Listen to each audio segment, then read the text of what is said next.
श्री कृष्णा। देखिए कुंभ राशि के लिए कैसे ग्रह हैं। राहु और केतु ने आपके चार्ट को बड़ा स्ट्रांग बनाया हुआ है। ये दोनों एनर्जी नोट्स के अंदर में हैं, बड़े एक्टिव हैं। पिछले डेढ़ से मतलब साल भर से चल रहे हैं ये, और बड़े एक्टिव हैं, और दिसंबर तक ये आपके चार्ट को लगातार एक्टिव बनाए हुए हैं। योग कारक शुक्र सप्तम भाव में, अच्छे बॉयज मैरिटल और बिजनेस रिलेशनशिप डेवलप हो रहे हैं। प्रोफेशनल पार्ट पे बहुत बढ़िया है। मंगल दशम भाव पे दृष्ट हैं अपनी ही राशि पर, आपको एक्टिव बना रहे हैं। हो सकता है वर्क प्रेशर की वजह से आप थोड़े परेशान हो, लेकिन बहुत अच्छा कॉम्बिनेशन है। पंचम भाव में चंद्र बुध और सूर्य सेंसिबल बना रहे हैं आपको। अच्छा साइन है, लेकिन थोड़ा एडमेंट ना हो और इमोशनल हो कि कोई डिसीजन ना ले, इस बात का विशेष ध्यान रखें। द्वादशेश शनि धन भाव में है, गुरु से दृष्ट है। गुरु छठे स्थान में बैठ के लाइबिलिटीज क्रिएट करते हैं, तो लाइबिलिटीज क्रिएट कर रहे हैं। अब देखिए बड़े खास बात यह है कि इस बात से नहीं सोचना चाहिए कि आपकी लाइबिलिटी बढ़ रही है या खर्च हो रहा है। बेसिकली तो आप इन्वेस्ट कर रहे हैं, आपका आपका अपलिफ्टमेंट हो रहा है, क्योंकि जब भी कुछ अपनी जरूरत से ज्यादा, अपनी कैपेसिटी से ज्यादा आप काम करते हैं, आपकी लाइबिलिटी बढ़ती है, आपको हेल्प लेनी पड़ती है। तो इसलिए इंडस्ट्रियलिस्ट हो गए, बिजनेसमैन हो गए, उन लोगों के लिए बहुत अच्छा वक्त है। उनका उनका बिजनेस, उनका कारोबार वो बढ़ रहा है। लाइबिलिटी जरूर क्रिएट हो रही है, लेकिन बेटर हो रहा है।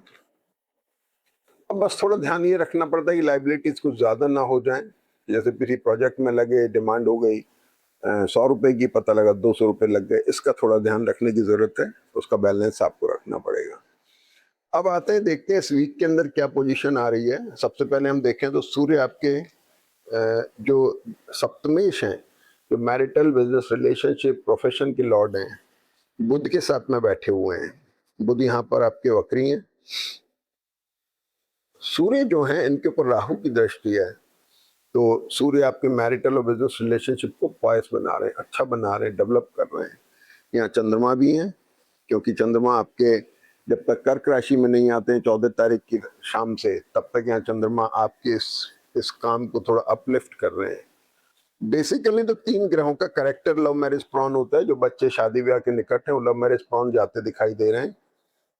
और गुरु जो है यहाँ पर दशम पे दृष्टि है, द्वादश पे और शनि के ऊपर दृष्टि। शनि के ऊपर दृष्टि उसको एक्सप्लोर कर रही है, बढ़ा रही है, उठा रही है उसको। तो पैसा तो आ रहा है, लेकिन लाइबिलिटीज से आ रहा है, लेकिन इन्वेस्ट हो रहा है प्रॉपर मायने में। इन्वेस्ट गुरु जो होते हैं वो इन्वेस्टमेंट प्रॉपर दिखाते हैं। इन्वेस्टमेंट गुरु का अक्सर पॉजिटिव होता है, अच्छा होता है। राहु केतु ने आपके चार्ट को स्ट्रांग बनाया हुआ है। पिछले दिनों में इनके नक्षत्रों की वजह से हो सकता है आपके मैरिटल रिलेशन, आपके बिजनेस रिलेशन, प्रोफेशन ये स्ट्रेसफुल रहे, कमर के दर्द वगैरह रहे होंगे, स्पाइन में पेन रहा हो, लेकिन अब इसमें रिलीफ हो रहा है, थोड़ा इसमें आराम पड़ रहा है थोड़ा सा। मंगल की दृष्टि केतु के ऊपर और शुक्र के ऊपर थोड़ा ग्रहण बना रही है, और लेकिन शुक्र जो है ये अभी दोनों, ये चंद्रमा के नक्षत्र में है, ये दोनों केतु में, तो ग्रहण जो बन रहा है ये थोड़ा मैरिटल और बिजनेस रिलेशनशिप में थोड़ा स्ट्रेस दे रहा है। वो शायद चीजों को बहुत अच्छा बनाने की दृष्टि से भी हो सकता है। तो ये चीज आ रही है सबसे बड़ी, क्योंकि शुक्र यहाँ पे योग कारक ग्रह हैं, जो बहुत अच्छे ग्रह हैं और बहुत अच्छे लेवल के रिलेशनशिप डेवलप करने की तरफ जा रहे हैं। शुक्र जो है 16 तारीख को अपने ही नक्षत्र में आ जाएंगे। इसके बाद से आपको रिलीफ मिलेगा और ये बेटर साइड में चला जाएगा। अब देखिए सबसे बड़ी चीज क्या है कि जैसे सूर्य मिथुन राशि में वर्गोत्तम में हो रहे हैं 13 तारीख को ही दिन में 12 बजे के करीब सूर्य यहाँ वर्गोत्तम में आ गए। मैरिटल बिजनेस रिलेशनशिप या प्रोफेशन का पार्ट जो है थोड़ा स्ट्रांग हुआ, एक्टिव हुआ, इंपॉर्टेंट हुआ, लेकिन एक्सप्लोर कर रहा है। तो अगर जन्म पत्री वीक है तो डिटैचमेंट की तरफ जा सकता है, नहीं है तो ये बेटर साइड की तरफ जा सकता है, एक्सप्लोर कर सकता है, बेटर बना सकता है। इसके बाद में सूर्य को हम देखेंगे तो ये 14 तारीख को दूसरी घटना ये होती है कि मंगल मिथुन नवांश में आते हैं। मंगल आपके जो अभी तक यहाँ वर्गोत्तम में थे, फिर इसके बाद में वर्गोत्तम में चल रहे हैं, और वर्गोत्तम का मंगल जो है ये मिथुन नवांश में 14 तारीख को दिन में 11:49 पे आ रहा था, इसका वर्गोत्तम करेक्टर खत्म हुआ। तो अभी तक जो एक प्रोफेशनल पार्ट पे अननेसेसरी एक स्ट्रेस बना हुआ था वो ठीक हो जाता है, थोड़ा पॉजिटिव होता है, थोड़ा बेटर होता है। लेकिन फोकस अभी बना हुआ है, काम की अधिकता की वजह से भी हो सकता है, काम को बहुत ज्यादा अच्छे तरीके से करने का भी हो सकता है, दोनों चीजें हो सकती है। 14 तारीख को ये चंद्रमा वर्गोत्तम में है, चंद्रमा वर्गोत्तम में है, सूर्य यहाँ पर वर्गोत्तम में पहले ही आ चुके हैं। सूर्य चंद्र और बुध का कॉम्बिनेशन बहुत स्ट्रांग है। चंद्रमा वर्गोत्तम में आके फिर लाइबिलिटीज को बना रहे हैं। और 13-29 से 18-49 के बीच में जो वर्गोत्तम में चंद्रमा है, ये बहुत अच्छे हैं। यहाँ पर इसको यूज कर सकते हैं किसी नए बिजनेस मीटिंग्स में, नए बिजनेस टाइअप्स में, या इम्पोर्टेंट किस कोई घटना करनी हो आपको, उसके लिए बहुत बढ़िया वक्त है। वास्तव में तो चंद्रमा क्या होता है कि मनोबल के कारक है, सूर्य आत्मबल के कारक है। तो इस पूरी जन्मपत्री में सूर्य चंद्र का पंचम भाव में वर्गोत्तम में होना आत्मबल और मनोबल दोनों बनाए हुए हैं। बहुत अच्छा कॉम्बिनेशन बन रहा है। चंद्रमा एक तरह से ये शरीर रूपी कार का ड्राइवर हुआ। ड्राइवर अगर मजबूत है, स्टेबल माइंड का है, अच्छी सोच का है, और तो वो आपको मुकाम पर ले जाएगा। और अगर इमेच्योर है तो वो आपकी गाड़ी को गड्ढे में डाल देगा। कहने का मतलब यह है कि अगर चंद्रमा ताकतवर है तो पूरी जन्मपत्री में पोटेंशियल आ जाता है। लोग जमीन से उठ के आसमान की ऊंचाइयां चंद्रमा की वजह से छूते हैं, क्योंकि उनका माइंडसेट जो होता है बड़ा पॉजिटिव होता है, स्टेबल होता है। तो ये चंद्रमा बहुत अच्छे हैं। समय को आप यूज करें किसी अच्छी नई बिजनेस मीटिंग्स में, नए टाइअप्स में। और फिर ये चंद्रमा 18:49 से रात को 12:10 तक ये कर्क राशि में आ जाते हैं। यहाँ भी चंद्रमा वर्गोत्तम में है, गुरु के साथ है।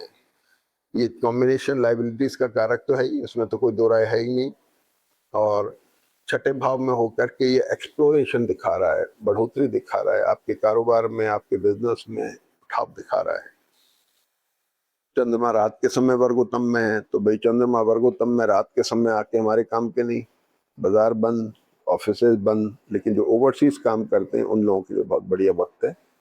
तो इसलिए रात के समय जब अच्छे ग्रह आपको फायदा नहीं देते, तो भाई अच्छे ग्रहों में आप अगर सोते रहोगे तो आपको भी फायदा नहीं होगा। आप जागे और फायदा उठाएं। तो चंद्रमा यहाँ पर आ गए। इसके बाद में 16 तारीख को आप देखेंगे यहाँ पर, तो शुक्र जो है ये सिंह राशि के अंदर वर्गोत्तम में है। बहुत अच्छी कॉम्बिनेशन बन रही है। आपका योग कारक ग्रह जो है, प्लैनेट जो है, वो भी वर्गोत्तम में जा रहा है। अच्छे मैरिटल बिजनेस रिलेशनशिप, प्रोफेशन के लिए बहुत अच्छा है, आपकी नौकरी के लिए बहुत अच्छा वक्त है। और फिर 16-17 तारीख को रात को 23:40 पे, इससे पहले हम बात करें तो 16 तारीख को चंद्रमा फिर सिंह राशि में आ गए। अब चंद्रमा यहाँ से भी हट गए, चंद्रमा यहाँ से भी हट गए, सिंह राशि में आ गए। चंद्र शुक्र का कॉम्बिनेशन थोड़ा डिसएग्रीमेंट का होता है, केतु के साथ में थोड़ा स्ट्रेस बना रहा है, तो इसलिए थोड़ा सा डिसएग्रीमेंट्स का ध्यान रखने की जरूरत है। पेरेंट्स की हेल्थ का ध्यान रखने की जरूरत है। ट्रैवल प्रॉन है, ट्रैवल हो सकती है। एसेट का रिशफल थोड़ा हो सकता है। दोबारा से अपना पुनर्विचार चल सकता है कि भाई किस काम को कैसे किया जाए, क्योंकि एक दूसरा सिस्टम ज्योतिष में होता है, उससे ये राशि इस पर देख रहा है। तो इन्वेस्टमेंट्स को लेकर के, खर्चे को लेकर के आप दोबारा से सोच विचार कर रहे हैं। इसके बाद में सूर्य 16 तारीख को रात को 23:40 पे कर्क राशि में वर्गोत्तम में आ जाते हैं। ये सिस्टम बड़ा अच्छा है। ये कॉम्बिनेशन इसलिए स्ट्रांग बन रहा है कि ये गवर्नमेंट या कॉर्पोरेट सेक्टर को बताता है। अब आपका इन्वेस्टमेंट हो रहा है, आपका गवर्नमेंट से या कॉर्पोरेट सेक्टर जिनसे आप काम करते हैं, आपका एम्प्लॉयर उसके साथ में, या बॉस हो गए आपके इमीडिएट, या ऑर्गेनाइजेशन हो गया, उससे अगर किसी तरह का डिसएग्रीमेंट, तारतम्य नहीं बैठ रहा है, तो सूर्य के यहाँ आने से बैठ जाएगा। सूर्य छठे भाव में आके शत्रुनाशक हो गए, डेट्स, डिसीज और एनिमीज को क्रश करते हैं, ऑब्स्टिकल खत्म कर रहे हैं, आपको उठा रहे हैं। बहुत अच्छा साइन बन रहा है। इसके बाद में चंद्रमा 18 तारीख को कन्या राशि में आ गए। यहाँ से चंद्रमा हटे, कन्या राशि में आ गए। कन्या राशि में चंद्रमा शनि के साथ में है। इन्वेस्टमेंट्स को लेकर के रिडिफाइनिंग मूड बन रहा है, पोजीशन को लेकर रिडिफाइनमेंट मूड बन रहा है, अपनी लाइबिलिटीज को लेकर रिडिफाइनमेंट बन रहा है, मतलब पुनर्विचार चल रहा है, सोच विचार चल रहा है, सेंसिबल हो गए। लीवर की परेशानी जिनको रहती है वो थोड़ा ध्यान रखें। अष्टम में चंद्रमा ट्रैवल प्रॉन भी होते हैं, ट्रैवलिंग भी हो सकती है। इसके बाद में चंद्रमा जो 18 तारीख को कन्या राशि में आए रात को 11:15 के करीब, वो 19 तारीख तक 7 बजे तक उत्तर फाल्गुन नक्षत्र में है। उत्तर फाल्गुन नक्षत्र सूर्य का नक्षत्र है। सूर्य आपका 7th लॉर्ड हुआ, सूर्य वर्गोत्तम में है, तो चंद्रमा भी पावरफुल हो गए। तो ये भी समय बहुत अच्छा है जिसको आप यूज कर सकते हैं किसी नई बिजनेस मीटिंग्स में, नए बिजनेस टाई अप्स में, किसी अच्छे इंटरव्यू वगैरह में आप यूज कर सकते हैं। अच्छा वक्त है। इसके बाद में 19 तारीख को मंगल कर्क नमाइश में आ जाते हैं। यहाँ आपके काम की अधिकता बढ़ सकती है, प्रेशर, वर्क प्रेशर आ सकता है, पेरेंट की हेल्थ का ध्यान रखना है। ब्लड प्रेशर, शुगर, थायराइड के पेशेंट्स के यहाँ विशेष ध्यान रखने की जरूरत है। केयरफुल रहें और एसिडिटी से बचने की जरूरत है। गैस्ट्रिक पेन, छठे भाव में गुरु गैस्ट्रिक पेन भी दे सकता है, तो ये ध्यान रखने की जरूरत है। बाकी इसके अलावा चार्ट बहुत स्ट्रांग मोड में जा रहा है, धीरे धीरे सिंप्लीफाई हो रही हैं चीजें, बेटर हो रही हैं, फायदा उठाइए। जय श्री कृष्ण।